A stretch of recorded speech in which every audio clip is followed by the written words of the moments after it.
Welcome to the Daily Devo. My name is Jeremy, and today we're talking about how love and keeping God's commands go hand in hand.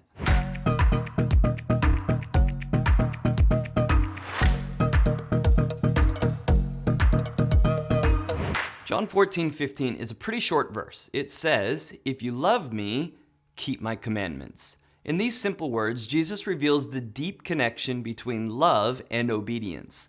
Love is the foundation of our relationship with God, and keeping His commands is the natural outpouring of that love. I'm always suspicious of people who use the love and grace of God as an excuse to live worse and not better. God's love for us is immeasurable, and our love for Him should be a response to that perfect love. 1 John 4:10 says that in this is love, not that we love God, but that He loves us. John 14 emphasizes that our love for Him is not merely a feeling or an emotion, but an active commitment. It's a love that shows itself in our daily lives through obedience to His commands.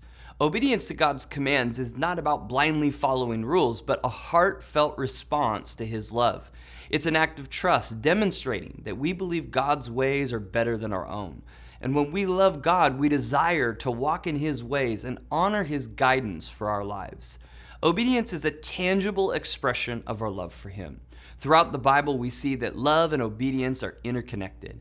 In 1 John 5:3, it says, "In fact, this is love for God, to keep His commands, and His commands are not burdensome." This verse reiterates that following God's commands is not a heavy burden, but a joyful expression of our love for Him. When I hear people apologizing to others on how they wished God didn't ask them to do something, I want to show them this verse. His commands aren't burdensome. They're there for our benefit. The benefits of living a life of love and obedience to God's commands are immeasurable. We experience His peace, His guidance, and blessing when we align our lives with His will. Our love for Him grows as we witness His faithfulness in obedience.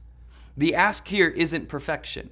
The ask is to stay committed to following His commands. God isn't expecting perfection. If He was, we wouldn't need Jesus.